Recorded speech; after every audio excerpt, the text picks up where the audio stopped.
Ele trabalhava na formação freudiana e me convidou para fazer algumas falas lá, tá? E foi lá que eu entrei em contato com o trabalho também da Teresa Pinheiro e, óbvio, Chaim Samuel Caires, que eu conheci bastante, né? Durante um certo tempo, eu frequentei a formação freudiana, houve um incidente, alguns acontecimentos traumáticos que fizeram Chaim abandonar aquela sede e ele migrou, pelo que eu entendi, primeiro para Ipanema e agora nessa sede atual, não é isso? A partir daí, eu me afastei da formação, mas não me afastei do Grupo Brasileiro de Pesquisa Sandro Ferenczi, porque eu mantive contato com Daniel Kupperman e, obviamente, mantive contato com quem eu estudei durante vários anos, com a Jogondá. Quando, há 6 ou 7 anos, a Jo me convida para entrar no Grupo Brasileiro de Pesquisa Sandro Ferenczi, tá? De lá para cá, eu levei Ferenczi para a Veiga de Almeida, onde eu trabalho, e na Veiga de Almeida nós lançamos 2 coletâneas. Estão aqui, tá? Eu não trouxe porque eu não imaginei que fosse lançamento de livro, senão eu teria providenciado também. Teria providenciado para vocês. Como é que vai? Tudo bem? A primeira coletânea que a gente lançou saiu com o título, que foi o organizador Trauma e Ternura. Nessa coletânea intitulada Trauma e Ternura, houve um artigo que eu escrevi com Mariana Toledo, intitulado, foi esse artigo que o Alexandre mencionou, A Língua Menor da Ternura, não foi? Mencionou a língua menor da ternura, me parece que ele trouxe a língua menor da ternura para cá, que era um artigo que eu escrevi com Mariana Toledo Barbosa, onde a gente pensava a partir da confusão de línguas, a língua da paixão e a língua da ternura, a possibilidade de adjetivar essas línguas com os termos maior e menor, que foram trabalhados por Deleuze e Guattari num livro intitulado Kafka por uma literatura menor. Nessa ocasião, a Jogondá e a Eliana Scholerey já tinham lançado Conferência e nós montamos essa coletânea com pesquisadores brasileiros que trabalhavam o Ferenczi, propondo uma interseção, uma livre interseção entre Ferenczi e certas filosofias, especificamente, nesse caso, a filosofia do Deleuze e Guattari. Tá? 2 anos depois, eu lancei essa segunda coletânea, e é a partir dela que eu vou trabalhar com vocês, intitulado Duas Éticas em Questão. É dessa segunda coletânea que eu vou construir a fala de hoje. Ela surge a partir de uma inspiração do próprio Grupo Brasileiro de Pesquisa Sandor Ferenczi, da possibilidade da gente construir uma interseção entre Ferenczi e Foucault. Tá? Duas éticas em questão é isso aqui. Cuidado de si, práticas de liberdade, em Ferenczi e Foucault. Nessa coletânea, Jogondá escreve com a Flora Tucci um capítulo intitulado Jogos de Verdade, onde ela aproxima o diapasão de confiança do Ferenczi com um conceito Foucaultiano que eu vou apresentar para vocês daqui a pouco. Jogos de Verdade é uma tentativa da Jogondá e da Flora Tucci de fazerem uma aproximação entre o problema da verdade na análise do Ferenczi e aquilo que o Michel Foucault pesquisou nos últimos anos da vida dele e que ele nomeou usando a palavra grega, utilizou a palavra grega parresia. Tá, né?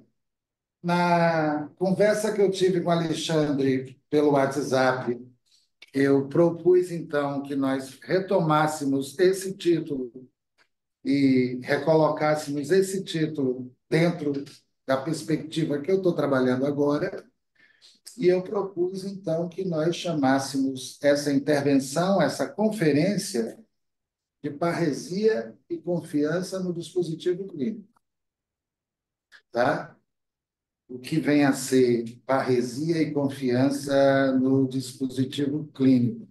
Um título onde nele eu estou propondo uma livre interseção entre Ferenczi e Foucault.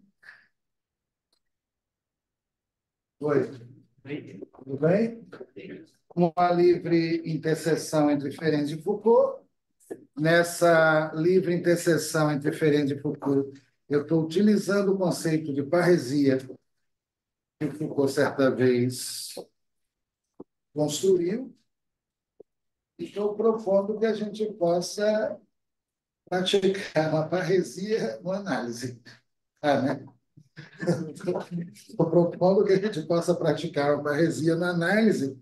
Parresia em análise é uma coisa extremamente difícil, e certos psicanalistas de uma tradição lacônica, tá, costumam não falar absolutamente nada ao longo da sessão.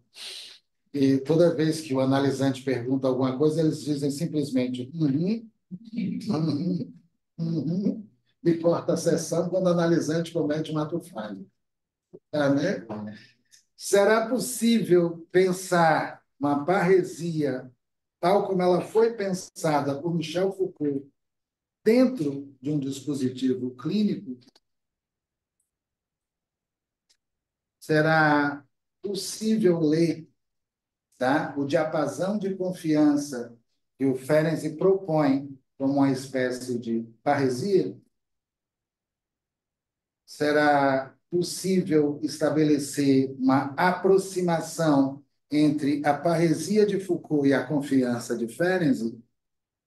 Será possível, são perguntas, será possível entender que da elasticidade da técnica até a confusão de língua é possível extrair daí uma certa parresia? E se for possível extrair daí uma certa parresia, ainda é preciso perguntar quem pratica essa parresia. Será que quem está praticando essa parresia é o analisando ou o analista? Tá, né? É o analisando ou o analista? Será que a prática da parresia do analista pode ser literalmente chamada de parresia? E quando um analista poderia praticar uma parresia seguindo os termos que foram propostos por Michel Foucault, certo? Bom, eu estou fazendo uma explicitação do título da minha fala. A fala vai girar em torno de noções que eu estou tirando da filosofia do Michel Foucault e aplicando com uma certa liberdade ao setting analítico, tal como ele foi concebido por Sandor Ferenczi.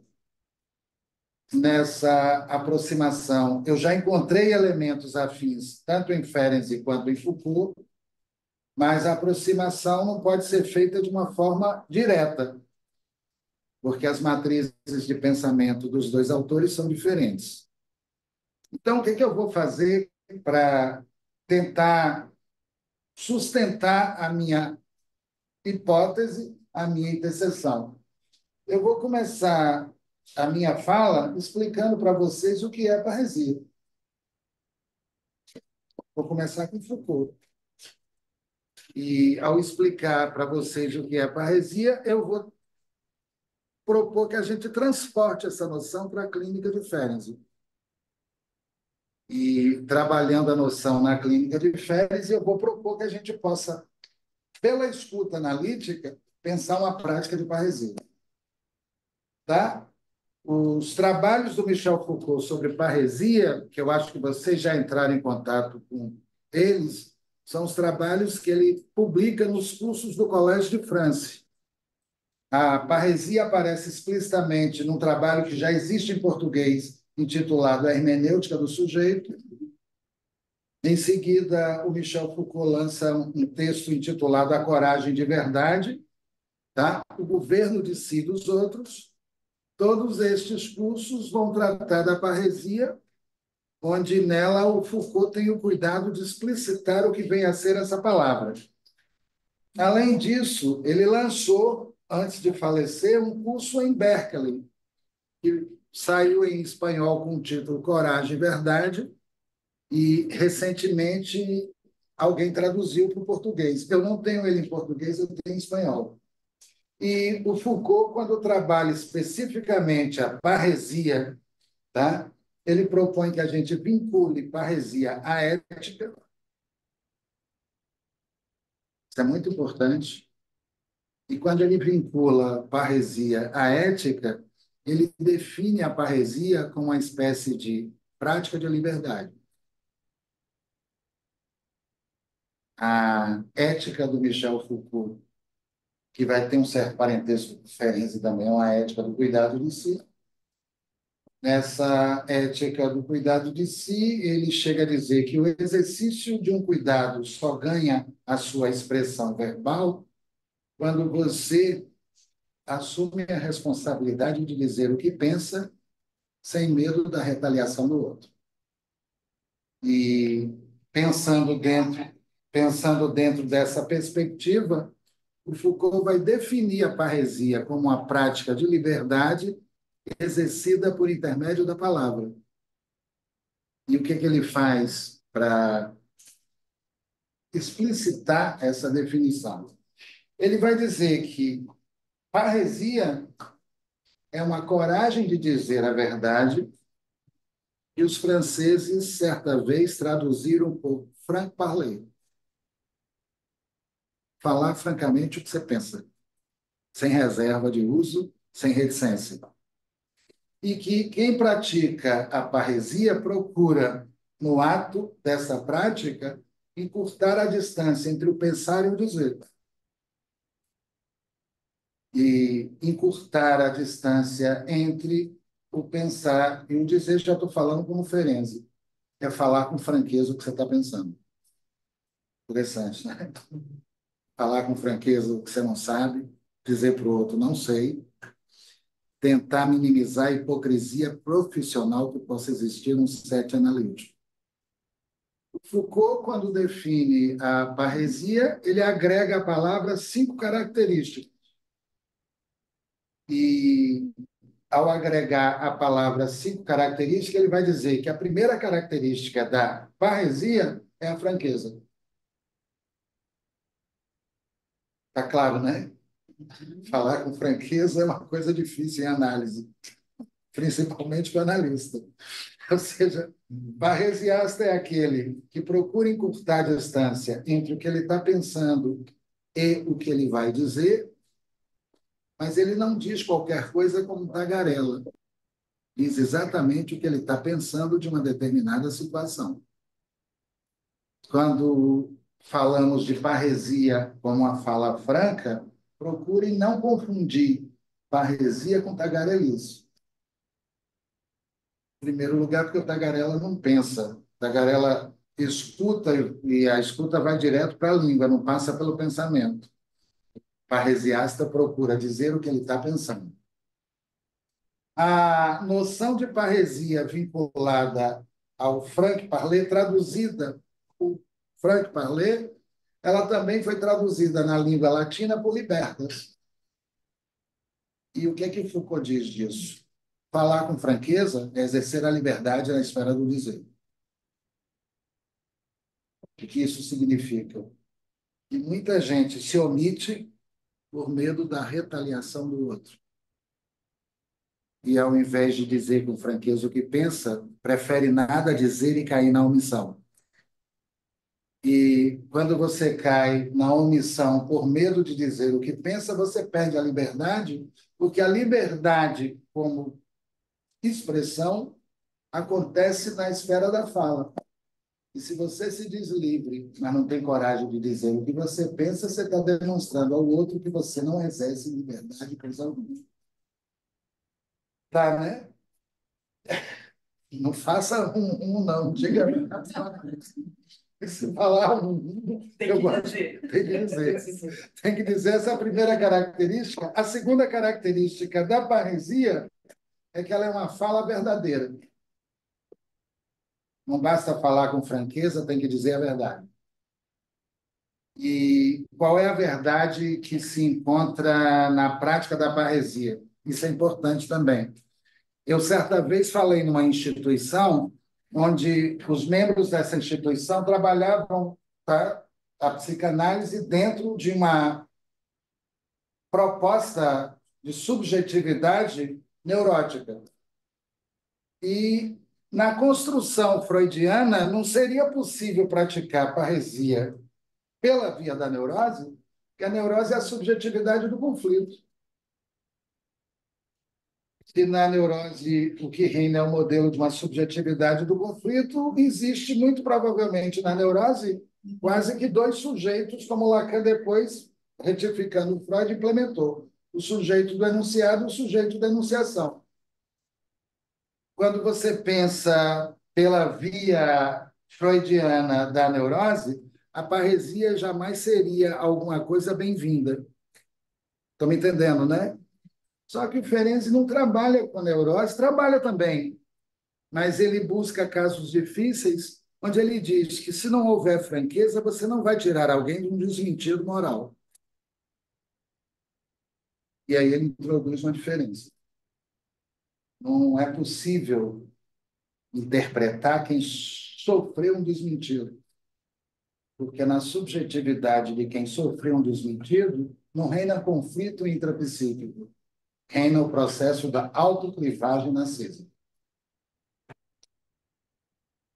Na autoclivagem narcísica, o ego é despedaçado, é dividido em um eu que pensa e um eu que sente, e esse eu que pensa e esse eu que sente quase sempre não se comunicam. O que causa o desmentido, segundo Ferenczi, tá? É exatamente um acontecimento traumático, onde quem foi traumatizado, ai que louco, foi desmentido pela mãe.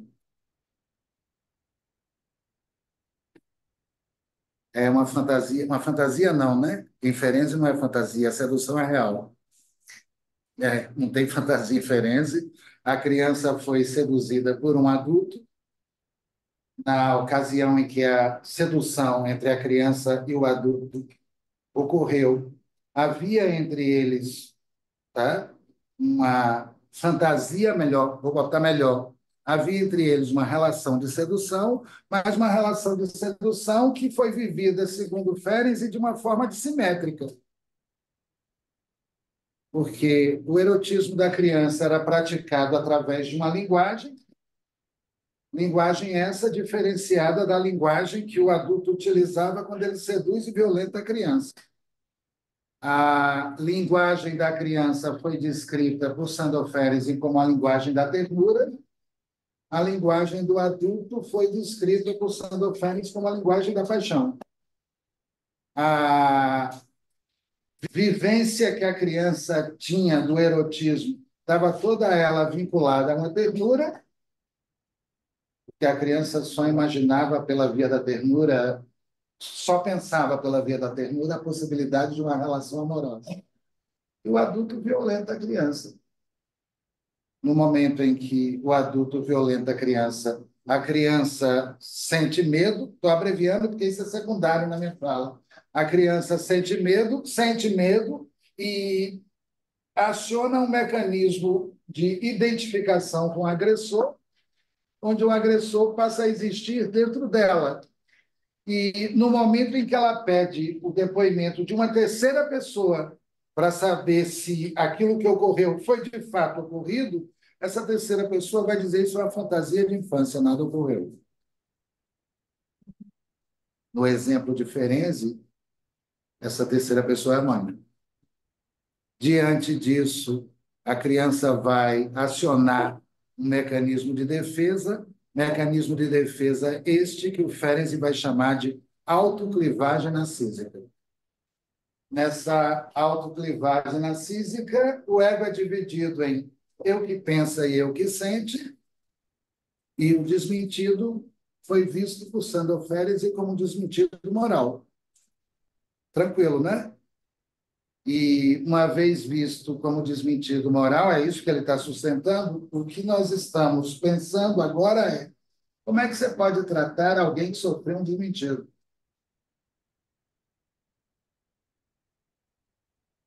Você interpreta, você repete o desmentido, porque você desacredita da fala do outro que está lhe trazendo alguma coisa ao achar que ele esteja fantasiando um acontecimento traumático que, na realidade, não aconteceu.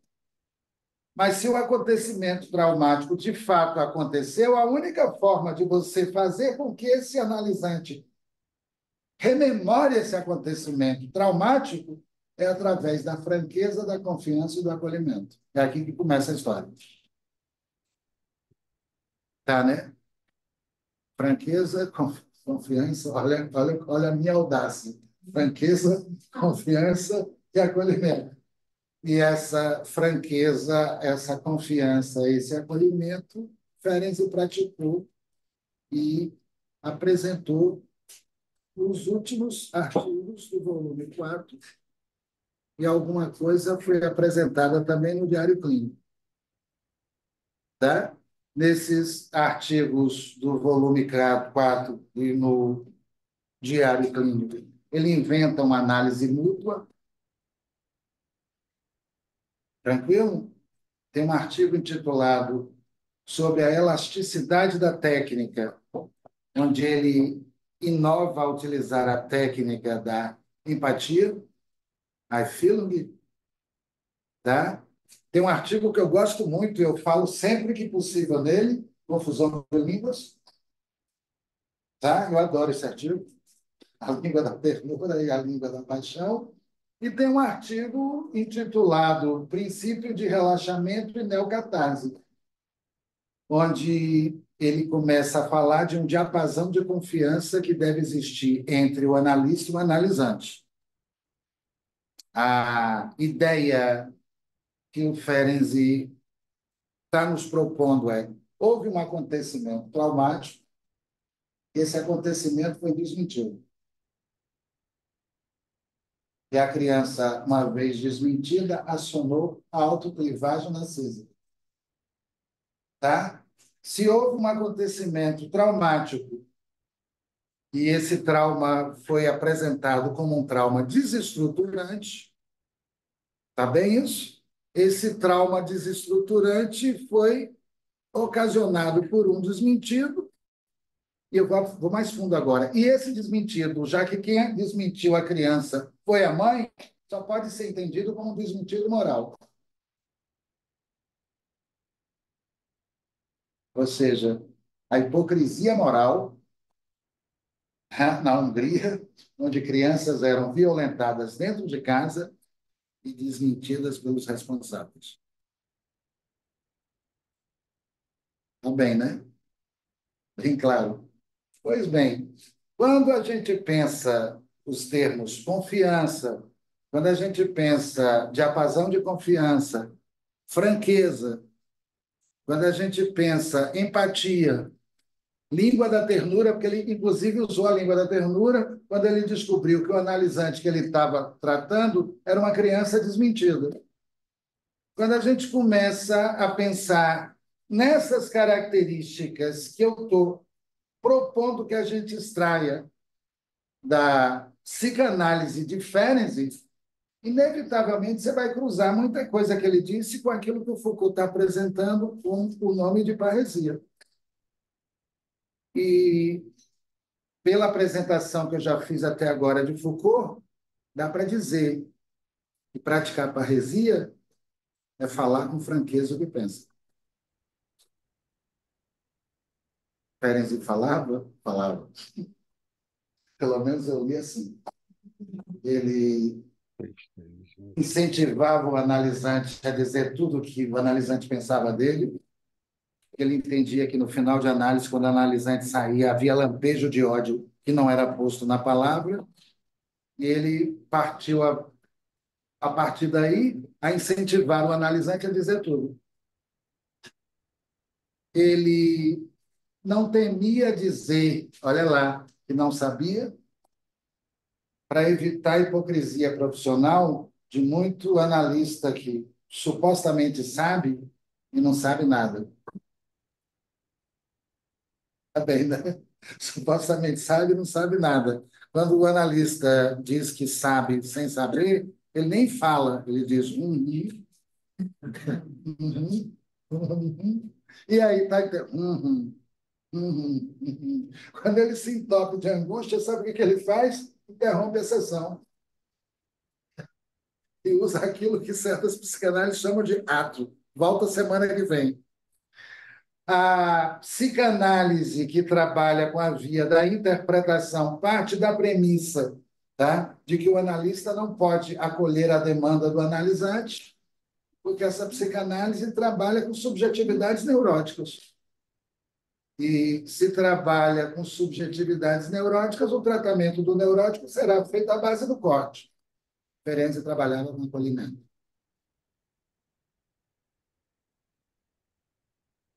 Acolhimento. Acolhia mesmo. O menor desmentiu. E trabalhava pela via do acolhimento, utilizando uma fala franca. Tá? Isso não é uma analogia, não. Estou tirando dos textos. Utilizando a fala franca, a franqueza do analista me lembra a franqueza de Foucault, tá? Porque o Foucault, quando fala que um dos traços da parresia é a franqueza, ele está propondo que essa franqueza seja uma abertura de coração. E quando eu falo de confiança em Sandor Ferenczi, a primeira coisa que eu noto na prática dele enquanto analista é que a fala dele é franca. Tá, né? Qual é a segunda característica da parresia? Falar com franqueza a verdade.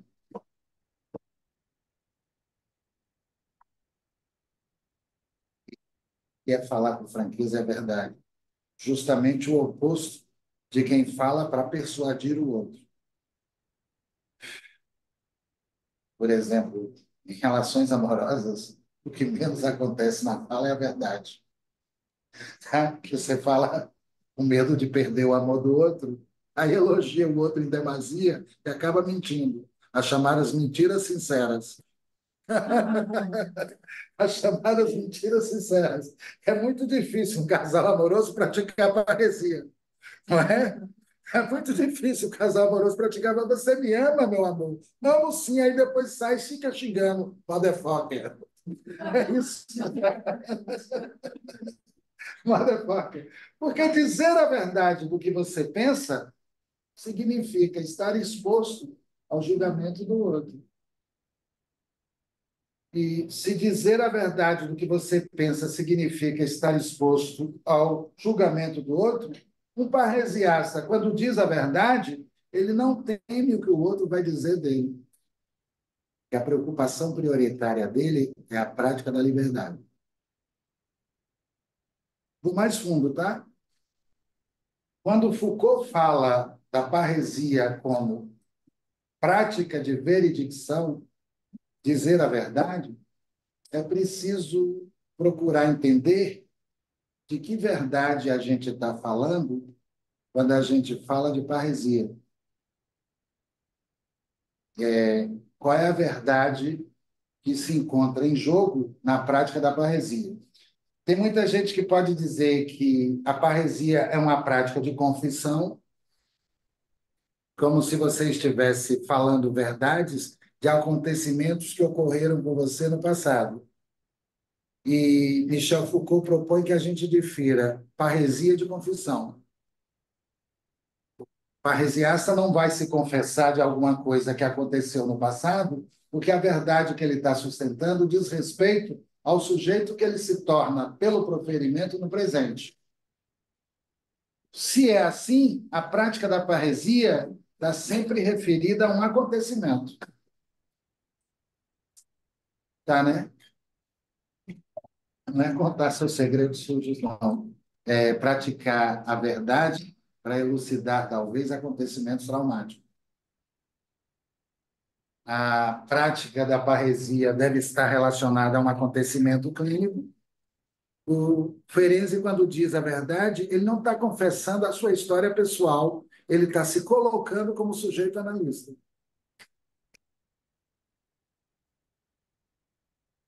Tá bem? E se colocar como sujeito analista é sair da posição de suposição de saber. É ousar dizer a verdade dizendo para si, não sei, não sei.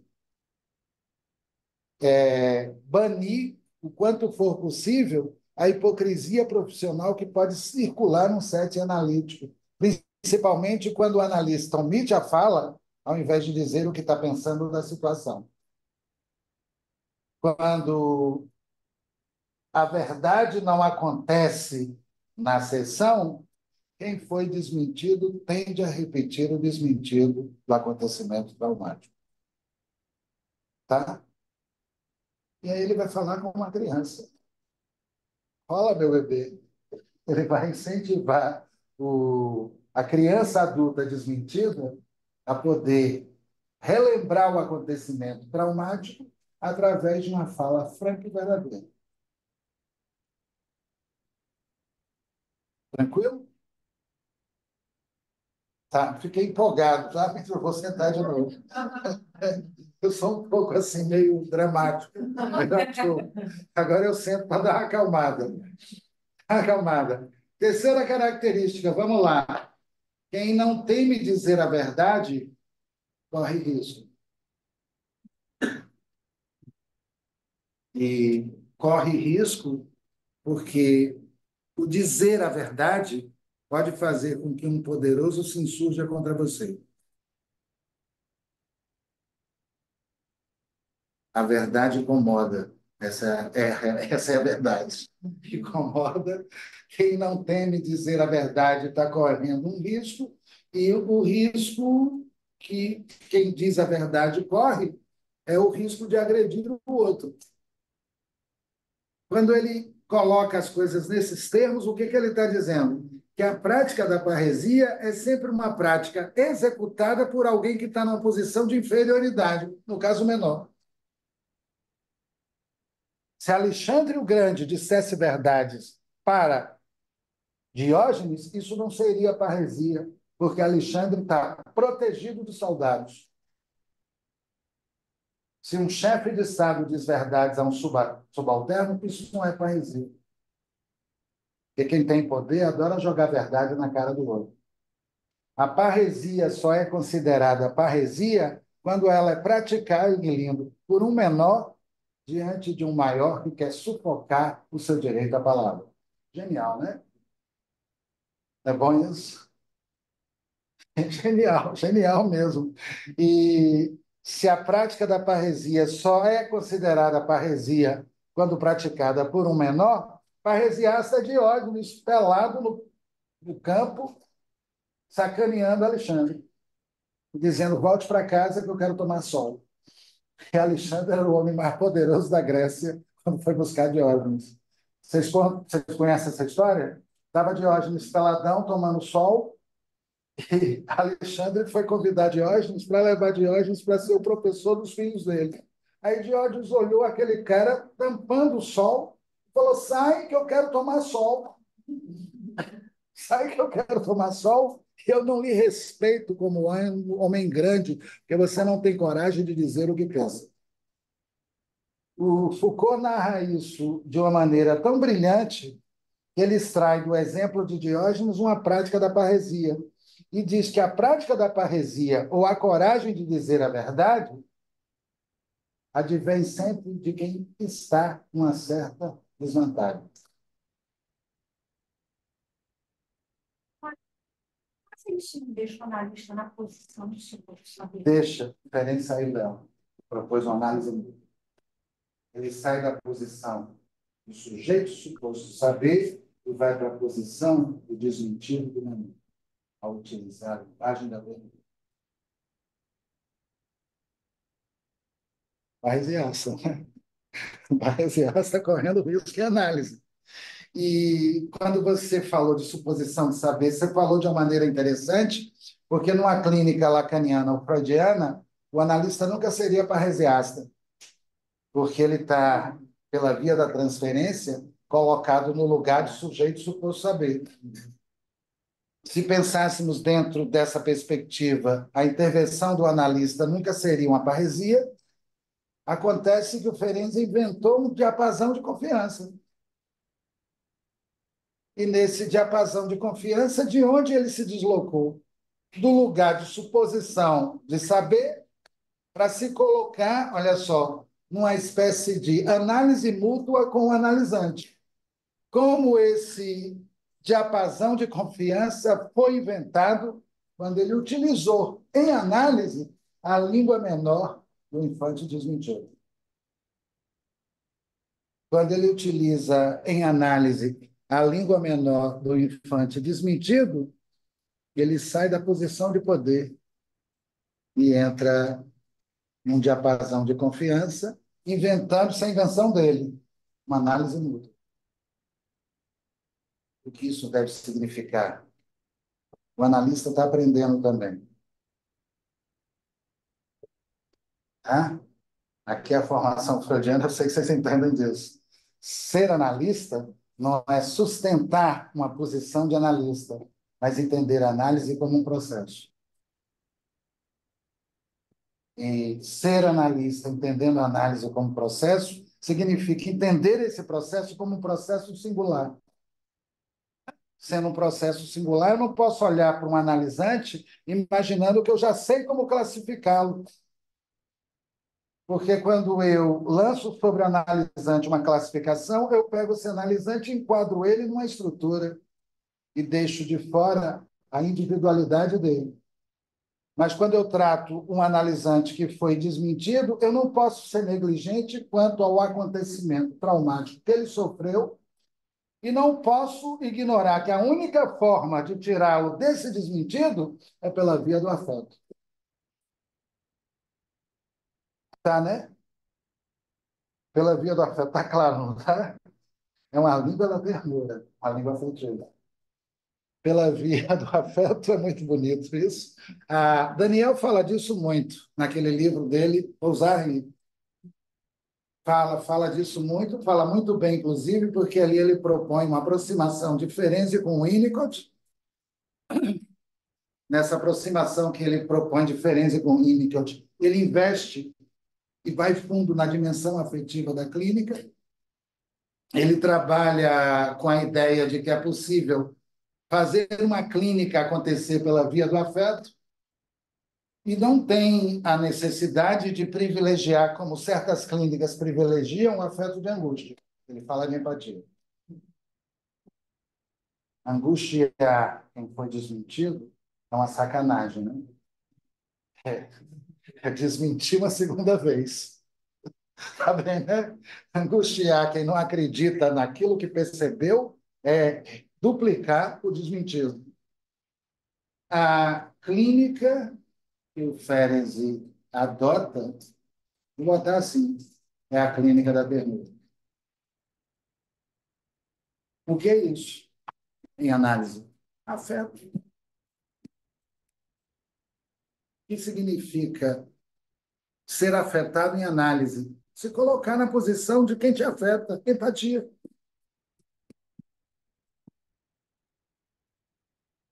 Olha quão difícil é isso. Para que a clínica não caia numa fusão entre analista e analisante, é necessário que a empatia entre na dimensão da técnica. E quando um analista sai da sua suposição de saber para fazer esse acolhimento pela via da ternura, é óbvio que ele corre riscos, inclusive de perder o analisante. Essa é a terceira característica. Corre muito risco. Fiz uma merda, acolhi demais, entendeu? Corre um risco danado. Sair da suposição de saber para um analista não é fácil. Se destituir da função de sujeito suposto saber não é nada fácil. Não é nada fácil se colocar na posição do infante que foi desmentido. Tá? Essa é a terceira característica. A quarta característica assinalada por Foucault é praticar a parresia é assumir a crítica na sessão. A parresia é uma fala crítica. Às vezes ela pode aparecer como uma fala agressiva, onde nela você está criticando o outro. Muitas vezes ela aparece assim. Às vezes ela aparece como uma fala onde você está se criticando. Tá? Você acha que um ser humano narcísico se autocritica com facilidade? Acha isso? Eu não tenho problema nenhum com ego gordo. Não tem problema nenhum. O problema é você que está inventando para mim. Eu, problema nenhum.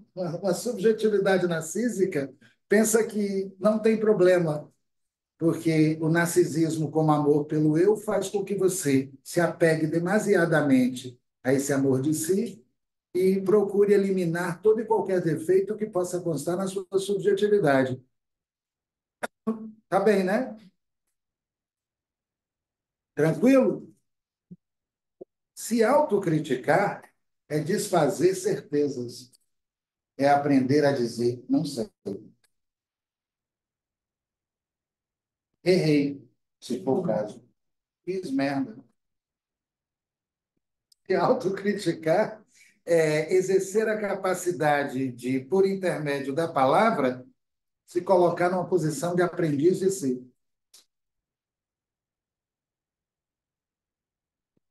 E autocriticar é poder fazer uma análise criteriosa de si e entender nessa análise criteriosa de si que você tem muita coisa para jogar fora. Tá? Tá bem, né? Então, a crítica apareceria em Michel Foucault como a quarta característica da parresia. A quinta característica da parresia é que ela é uma fala necessária. O que eu estou dizendo? O parresiasta fala porque é necessário falar. Ele não fala porque é tagarela, ele não fala para convencer o outro, ele não fala para persuadir o outro, ele fala para poder expressar aquilo que ele é. Tá? Bom, pensando essas cinco características em Foucault, eu deixo claro para vocês o que o Foucault está pensando quando ele fala de parresia. O que me causa problema é tentar entender o que seria uma parresia na clínica de Ferenczi. Se eu fizesse uma transposição direta entre Foucault e Ferenczi, eu estaria utilizando o recurso da analogia, da comparação e me acomodando a partir desse recurso. Mas se eu estou dizendo que há uma parresia em Ferenczi, é necessário que a gente justifique essa parresia através do procedimento do próprio Ferenczi. Tá? E o primeiro procedimento é a franqueza. Isso está em Foucault também. E por que Ferenczi usa a franqueza? Porque ele entende que essa é a única maneira de conquistar a confiança de quem foi desmentido. Ele entende isso. A interpretação não funciona. Eu não estou entrando em contato com subjetividades neuróticas. Estou entrando em contato com alguém que percebeu alguma coisa e foi desmentido naquilo que percebeu. A ideia de franqueza aparece no diapasão de confiança, que é um termo criado por ele, onde ele faz da clínica um diapasão musical. Interessante, né? Ele entra em sintonia fina com o analisante. Faz da clínica um diapasão musical. Nesse diapasão musical, que ele chama de diapasão de confiança, ele faz com que a técnica comece a girar, tá? Por intermédio de alguma coisa que ele chama de elasticidade da técnica, e aí introduz o conceito de I feel me, empatia, que é quase amor. Eu estou contando anedota. É quase amor, empatia. E o que é uma clínica empática? Sentir o outro dentro de si.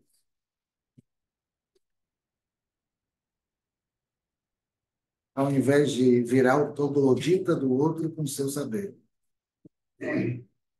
Ah, sim, é difícil isso. Difícil para Dedéu, porque o analista, quando começa a análise, ele está sobreinvestido de uma suposição de saber. E, uma vez sobreinvestido de uma suposição de saber, se ele não é um analista hábil, ele se protege com relação a esse saber e evita o contato com o outro. Aí a análise tende a ser uma análise fria, feita à base do corte. Dura 5 minutos. Quando ele se entope de angústia, ele corta. Corta porque o outro deu a ele o álibi de um ato falho. Ele corta, vai embora. E o que isso significa para acabar com a ironia? Os canalistas experimentam angústia e tamponam a angústia pela hipocrisia da suposição de saber.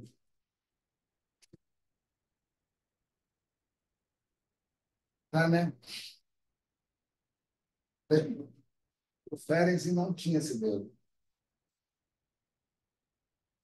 Não tinha esse medo. O Sandor Ferenczi, quando pratica a franqueza, ele assume o risco de dizer não sei.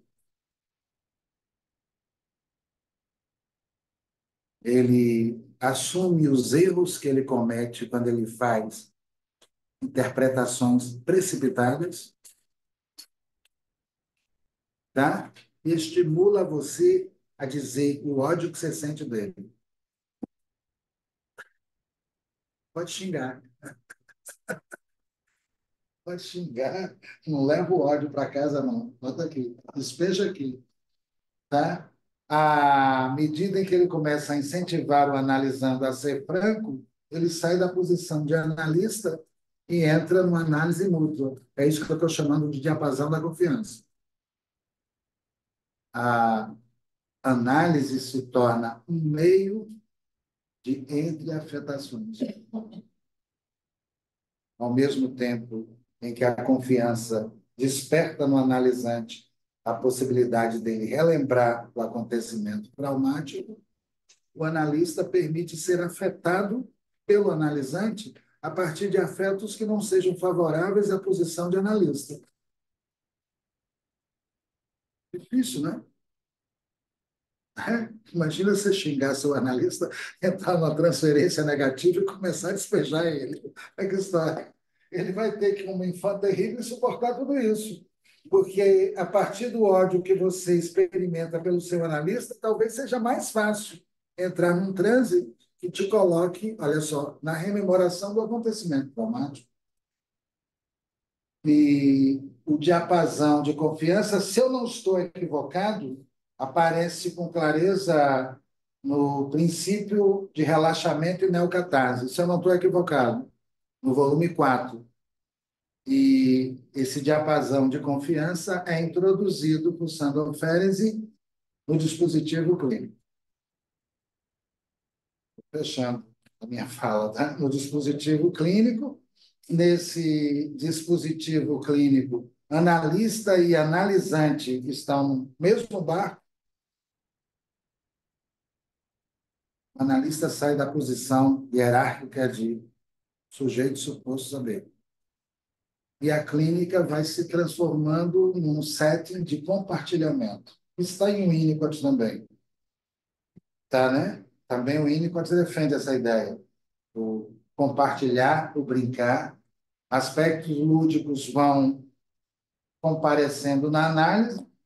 Nesses aspectos lúdicos que vão comparecendo na análise, os afetos vão ganhando palavra.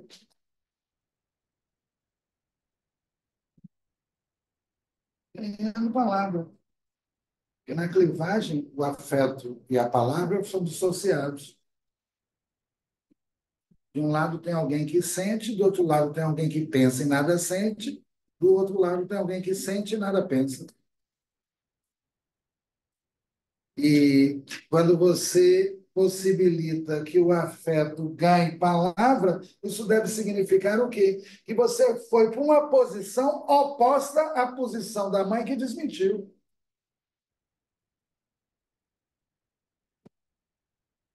Genial isso. Maravilhoso. Foi para uma posição oposta à posição da mãe que desmentiu. E foi para uma posição oposta à posição da mãe que desmentiu para fazer o quê? Dar um acolhimento ético a alguém que foi desacreditado pela hipocrisia moral. Genial. Dar um acolhimento ético a alguém que foi desacreditado pela hipocrisia moral. Quem pratica a hipocrisia moral na ocasião do desmentido é o adulto sedutor utilizando a linguagem da paixão. Não houve nada. A criança foi violentada, e vem o outro, vem a mãe e diz: não houve nada, você está fantasiando. Você está fantasiando, a criança cai no desmentido, filha da mãe, ela é culpabilizada pelo sedutor, e o sedutor, segundo Ferenczi, não é um perverso, movido pelo sentimento de culpa, ele volta para a criança e diz: isso não pode acontecer de novo, e de alguma forma você também partilhou comigo desse acontecimento incestuoso. A criança, já culpabilizada e identificada com o agressor, começa a acreditar nisso, ela pede uma explicação à mãe, a mãe vem e desmente. É verdade, não houve nada. Isso é fantasia da sua cabeça. Isso é fantasia da sua cabeça, você está inventando e fantasiando um acontecimento traumático que, na realidade, não ocorreu. Diferença disso, ocorreu. Tá, né? Ocorreu, a ocorrência permite a Ferenczi fazer com que o analisante saia da repetição do desmentido e entre na via da rememoração e cria o diapasão de confiança exatamente para poder possibilitar que essa rememoração ocorra. Está faltando uma última característica. E qual seria ela? A necessidade de dizer a verdade. Qual é a via que Ferenczi encontrou? A língua menor da língua. É uma língua franca.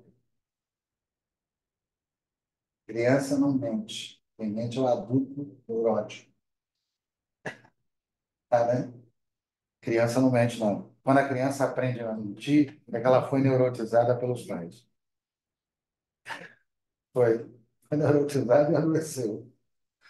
A língua menor da ternura, Deleuze entra aqui, tá? Ela é dita menor porque ela é uma língua afetiva, ela é uma língua intensiva, e por ser afetiva e intensiva, ela subverte a hipocrisia moral sustentada pela linguagem da paixão.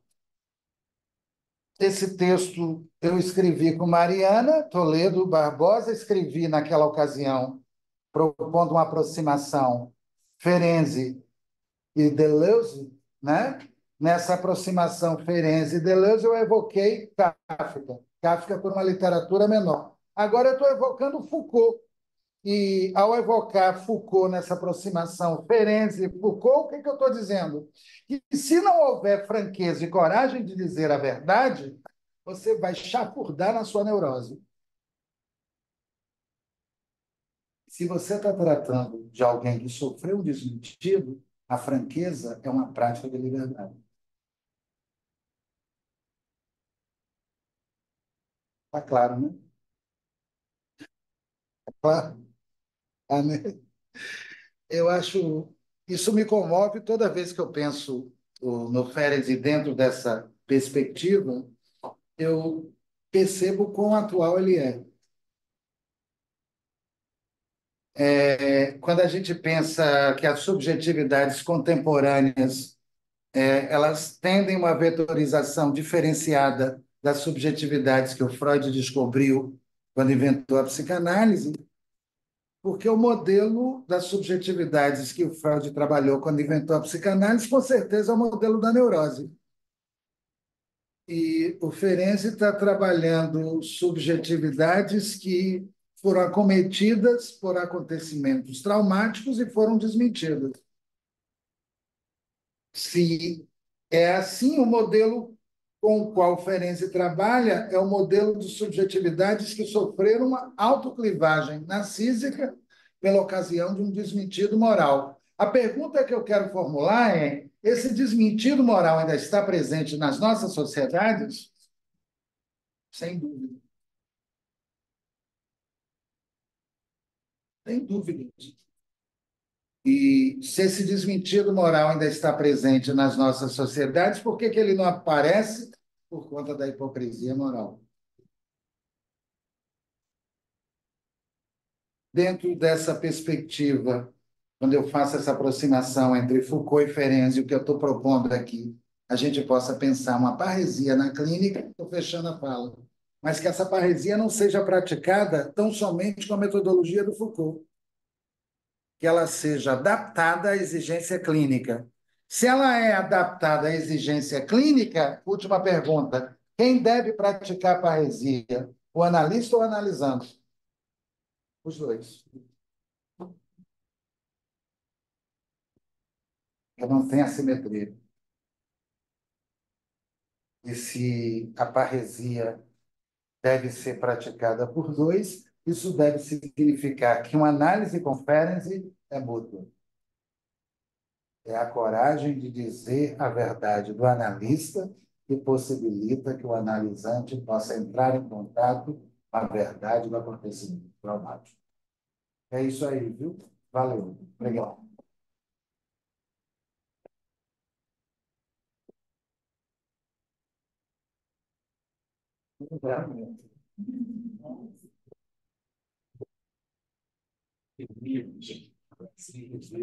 Prazer todo meu. Todo meu mesmo. Valeu. Cara, eu estava aqui pensando nisso também. Estava no trabalho. É o sanduíche? Daqui a pouco. Agora eu estou cheio de tensão. Deixa eu baixar aqui. Aí a gente come.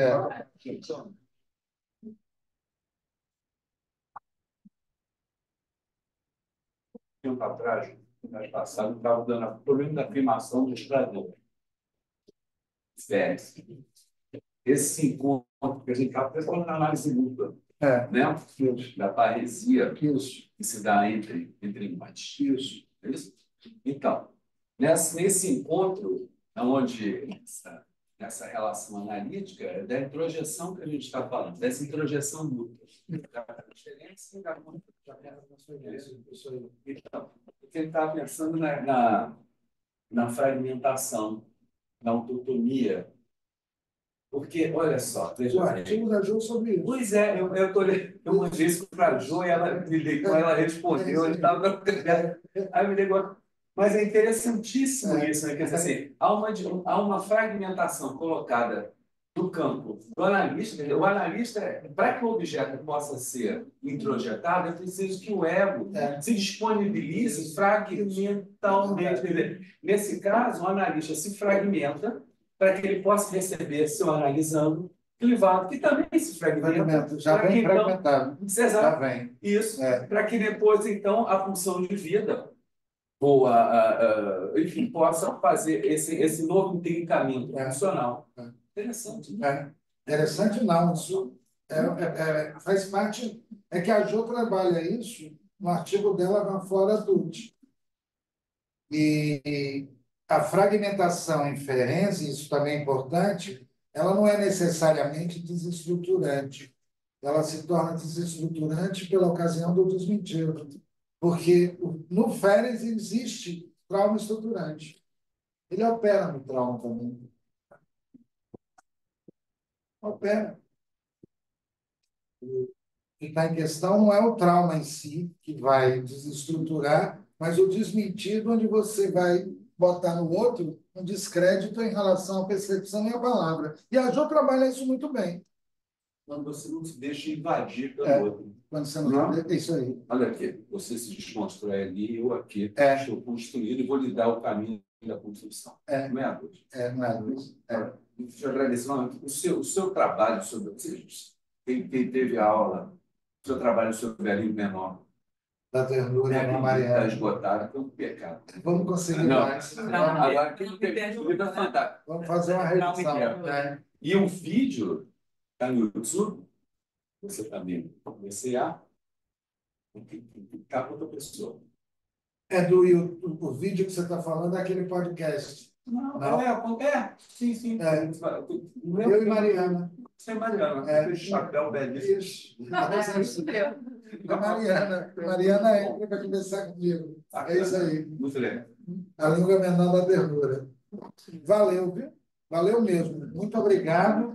Jogandá, com quem eu trabalho há muito tempo, ela traz essas questões da fragmentação no livro dela, Conferência, e nesse livro, Duas Éticas em Questão, o capítulo dela é sobre isso. E é interessante quando ela traz a questão da autonomia, como da fragmentação, né? Não da autonomia, É isso da mesmo. autonomia, É isso aí. como um aumento de superfície afetiva, né? Quer dizer, quanto maior a fragmentação Isso. e a introjeção desse espaço, maior a expansão dessas superfícies afetivas. Interessante quando ela traz isso.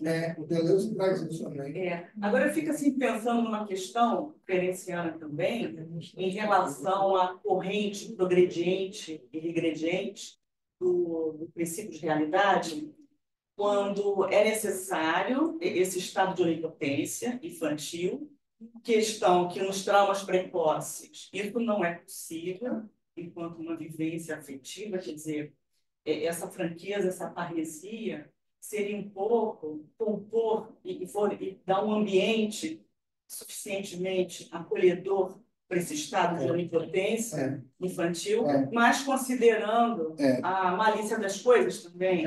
Quer dizer, quando o analista diz, epa, estou acolhendo demais, o analista teria que manejar essa corrente progrediente, regrediente. Ele teria que ter, nessa linha de forças, esse campo criativo, mas considerando essas duas correntes. É o que eu entendo na elasticidade da técnica. Considerando as duas correntes. Para evitar uma fusão com o analisando, você tem que fazer um manejo de uma técnica Sim. onde a empatia permite que o analista se coloque numa posição de analista sem virar suposto saber. Isso ele faz muito bem. Faz de uma maneira genial até. Que esse texto sobre a elasticidade da técnica eu acho genial. Ele traz empatia. Ele traz empatia.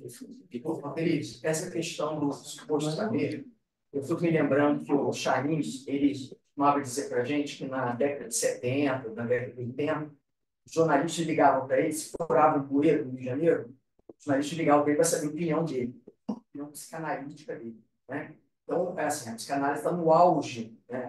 Falando em termos bem sociológicos, né? A psicanálise está no auge de possuir um suposto saber dentro da sociedade contemporânea, principalmente brasileira, né? Onde a psicanálise tem raízes. Né?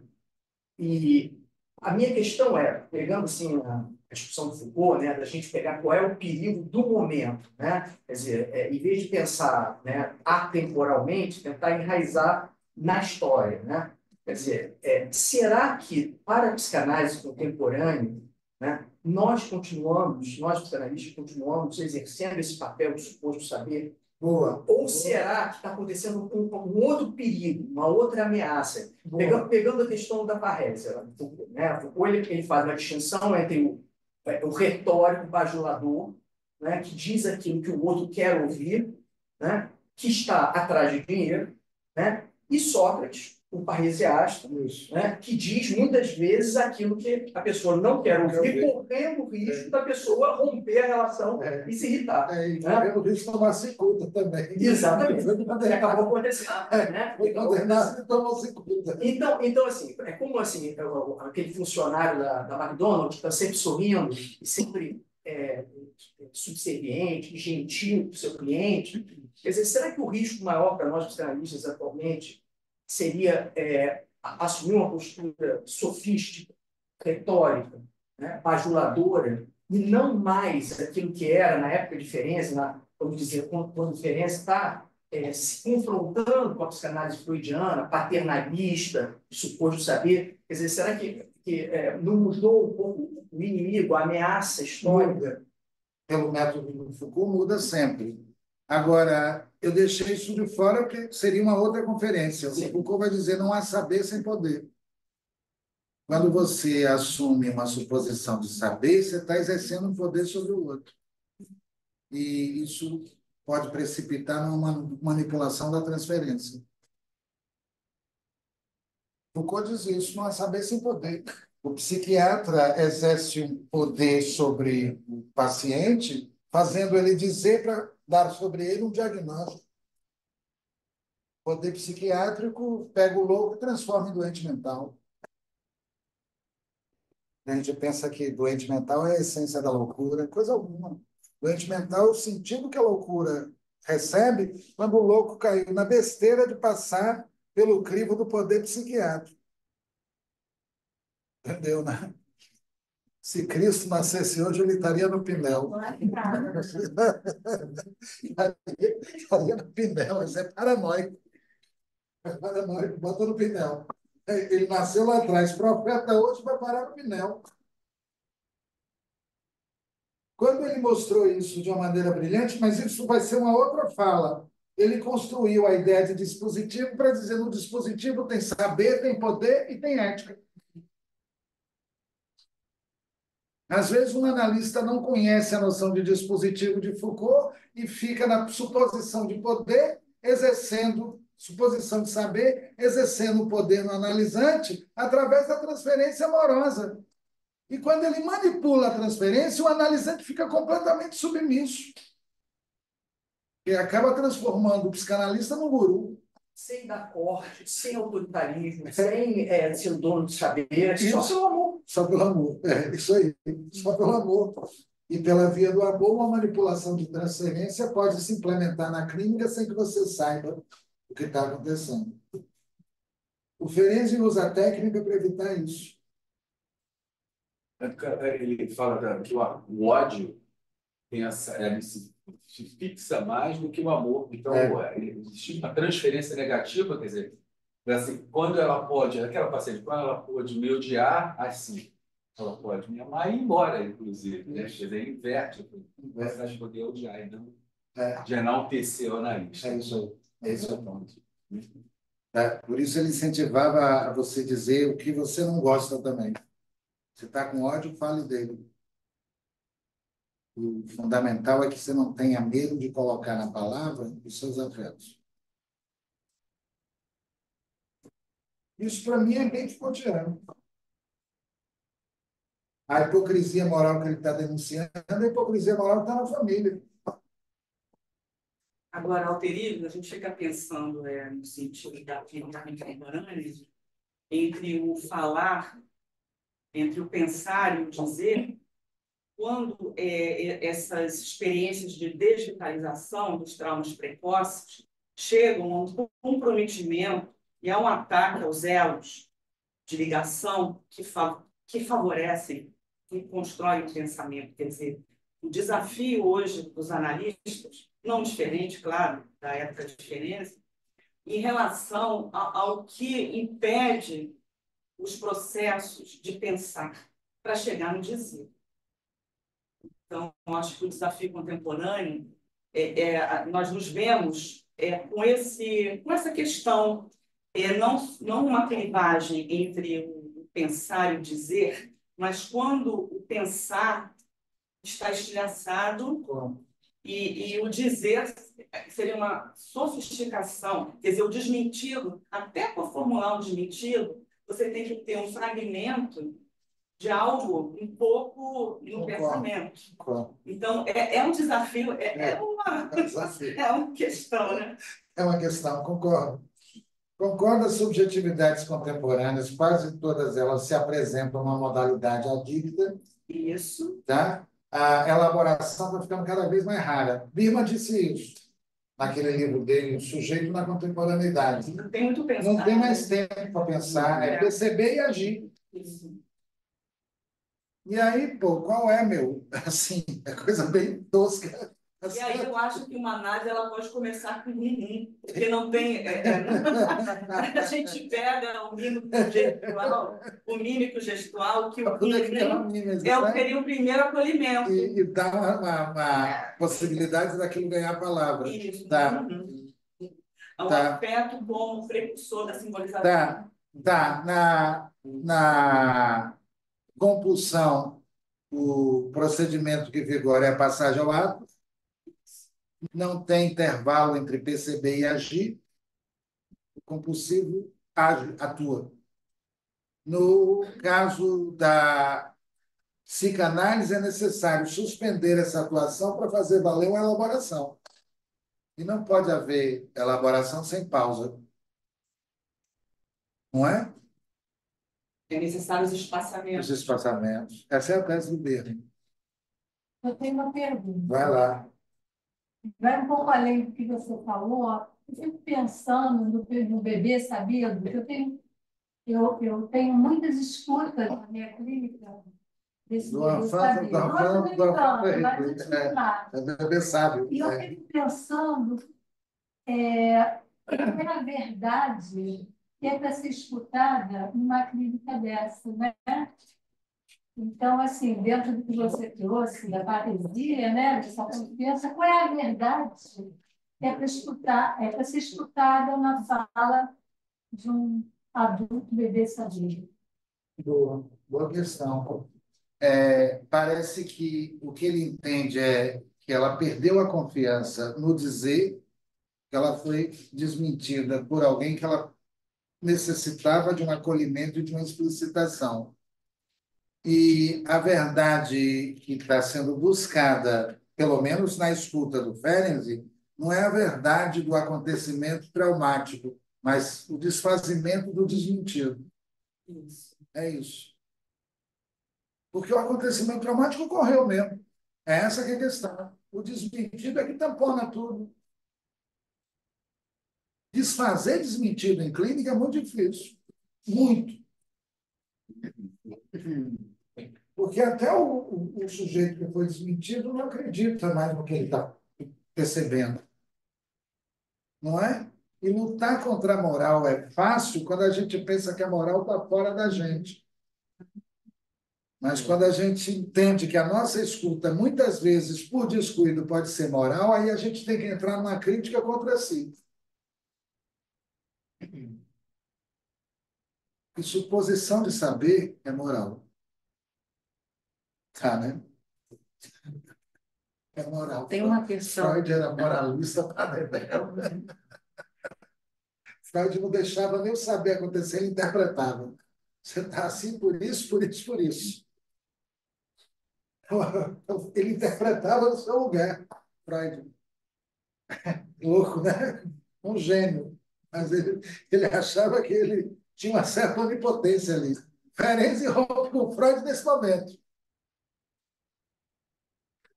Nesse momento, ele acha um racho ali. Né? Daí que nasce. Ele confronta. Ele confronta, exatamente. Não Ele atua tentar apagá-lo. Todo mundo que questionasse Freud ia para fora. O Freud do Ferenczi estava na censura. Isso aí. Isso. A clínica de Ferenczi tem um parentesco muito grande, tem diferença também com a clínica de Winnicott,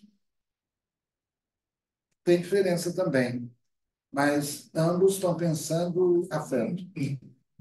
O Winnicott pelo objeto transicional, experiência transicional, que para mim é uma experiência afetiva, tá? O Ferenczi pela via da ternura, que é uma língua afetiva. Feliz, como é que você pensou afeto nos dispositivos remotos? Bom, isso é um problema, porque Freud, quando pensava a partir da neurose, ele dizia que quase todos os afetos enganam. Ele entendia que não tem afeto inconsciente, ele não foi reprimido, a libido é desinvestida da representação que foi recalcada e reinvestida numa outra representação oposta à primeira. E por isso mesmo ele podia dizer que quando você odeia muito uma pessoa, inconscientemente você ama. E Lacan, seguindo Freud, ele pôde dizer certa vez que o único afeto que não engana é a angústia. A angústia é medo do sujeito diante do nada. Quando você faz a travessia da angústia, não tem merda nenhuma do outro lado. Você esperava que tinha um castelo, tá certo? Que era o efeito imaginário do ar. Tinha nada. Estou sofrendo por nada? Está sofrendo por nada. Então você é um otário, sou um otário. Eu passei a vida inteira me angustiando por nada. O Ferenczi não trabalha a ideia de que o afeto engane, porque ele trabalha com clivagem. É isso que eu estou colocando. Óbvio que a afetividade de uma criança desmentida não pode ser desacreditada, que foi o que restou.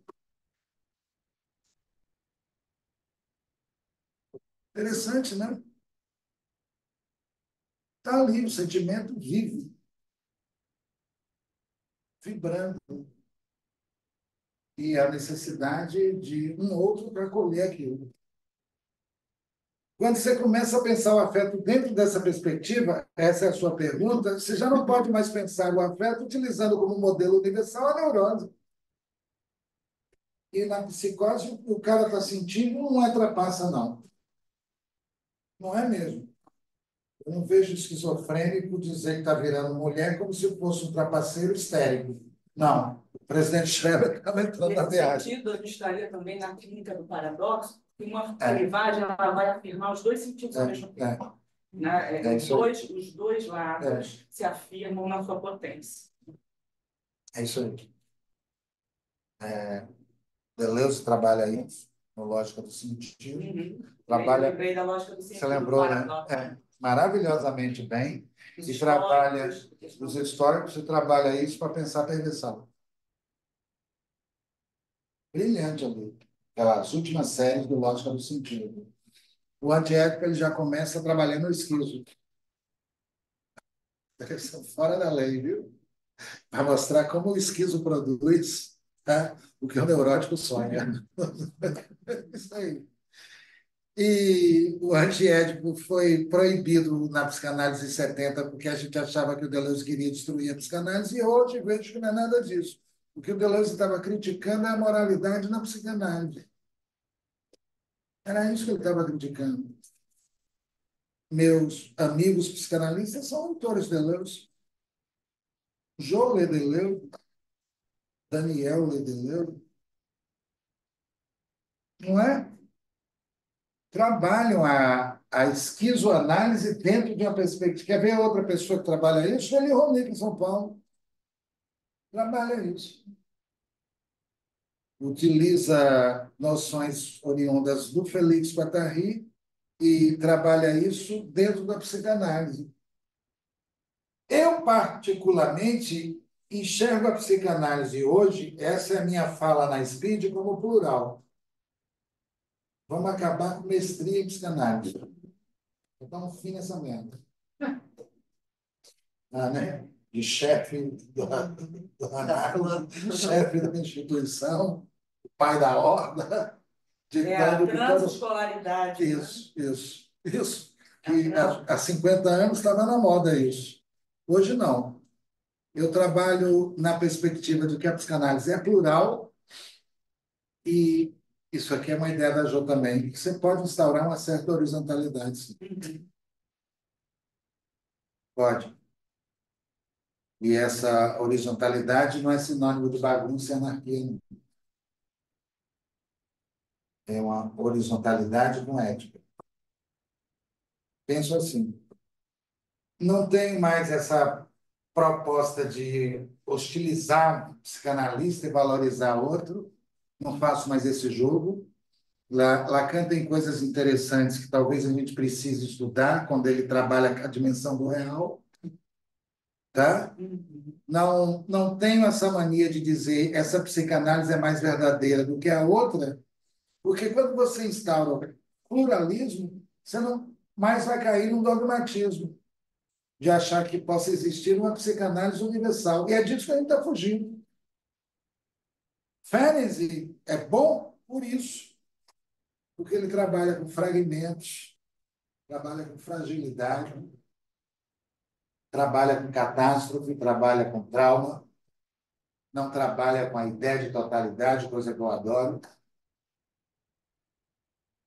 Ele faz análise para a gente poder pensar o lado trágico da nossa vida. Isso é muito bom, né?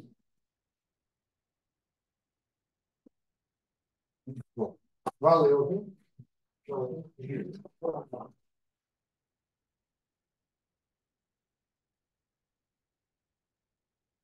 Obrigado mesmo. Agora já pode comer a sanduichinha. Cadê o livro?